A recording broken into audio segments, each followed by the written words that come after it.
Voici un tutoriel pour utiliser les animations dans PowerPoint. Par animation, ce qu'on entend, c'est lorsque je projette mon diaporama, je peux faire apparaître mon texte et mes images de différentes façons. Je peux également mettre de l'emphase sur une image ou un texte, ou finalement, je peux venir faire disparaître mon texte ou des images. Ça va donner un petit peu plus d'action à ma présentation. Pour faire ça, si je prends une présentation sans animation, alors disons que sur ma deuxième diapositive, je vais venir faire apparaître mon image. Je vais venir cliquer dans l'onglet Animation et utiliser les animations que PowerPoint me présente. Les animations en vert, c'est celles qui vont apparaître. Les animations en jaune, c'est celles pour lesquelles je vais devoir mettre de l'emphase. Et pour faire disparaître une image ou un texte, je vais utiliser les animations qui sont en rouge. Si je veux faire apparaître mon image, par exemple, je veux mettre une entrée brusque. Ça, c'est à quoi ça ressemblerait. Mon animation a été ajoutée. Je le vois ici, il y a le petit 1 qui s'est ajouté. Si je clique sur ma deuxième image, je peux venir choisir une autre animation, par exemple, une rotation. Alors, mon image apparaîtra de cette façon-là. Comme on voit, première animation, deuxième animation. Si je vais dans mon diaporama, en cliquant, première animation apparaît et la deuxième animation apparaît. Lorsque mes animations ont été ajoutées, il y a d'autres choix qui s'offrent à moi. Par exemple, pour l'image 1, qui était l'entrée brusque, je peux choisir une option d'effet, donc faire apparaître mon image, par exemple, à partir du haut. Même chose pour ma deuxième, qui est la rotation. Pour la rotation, il n'y a pas d'option d'effet.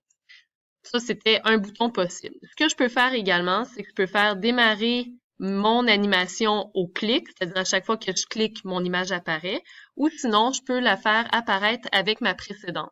Donc, vous voyez, si je clique avec la précédente, ça veut dire que mes deux images vont apparaître ensemble lorsque je m'en vais dans mon diaporama. Ma transition, et lorsque mes images apparaissent, on voit que les deux apparaissent en même temps. Je peux également réorganiser l'animation. Disons que je veux que les deux images apparaissent au clic. Donc, première animation, deuxième animation. Je me suis trompée. Je veux que cette image-là apparaisse en premier. Je peux faire déplacer antérieurement mon animation. Donc, en cliquant dessus, le 1 apparaît là, le 2 apparaît là. Donc, dans mon diaporama, la première image apparaît et ensuite la deuxième. Je vais sur ma deuxième diapositive et que je veux ajouter cette fois-ci de l'emphase. Par exemple, sur mon image, je vais venir sélectionner l'image et ensuite choisir, par exemple, chanceler, où mon image va bouger. Je peux également faire apparaître mon texte. Donc, je peux faire apparaître ma zone de texte en entier. Elle aussi, disons que je veux mettre de l'emphase, mais je peux faire de la rotation de cette façon-là.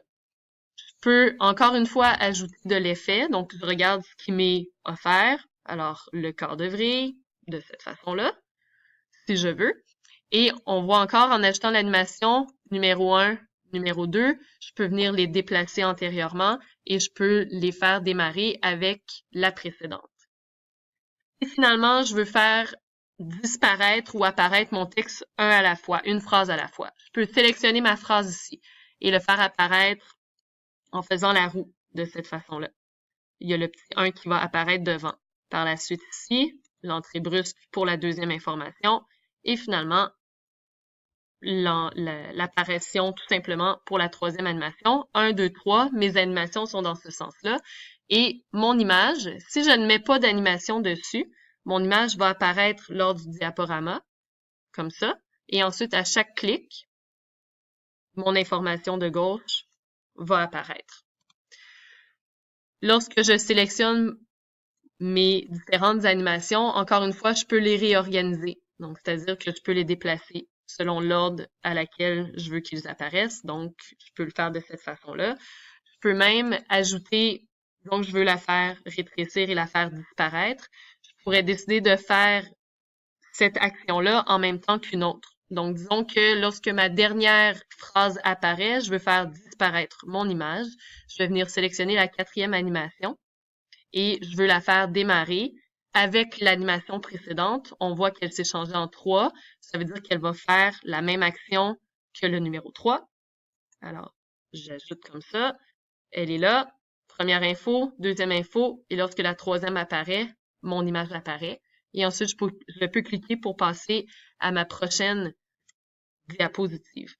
Alors, si je reviens pour les animations, plusieurs choix sont offerts, mais je vous dirais que de façon générale, c'est les animations que les élèves utilisent lorsqu'ils veulent faire leur présentation. Alors, voilà, c'était pour les animations dans PowerPoint.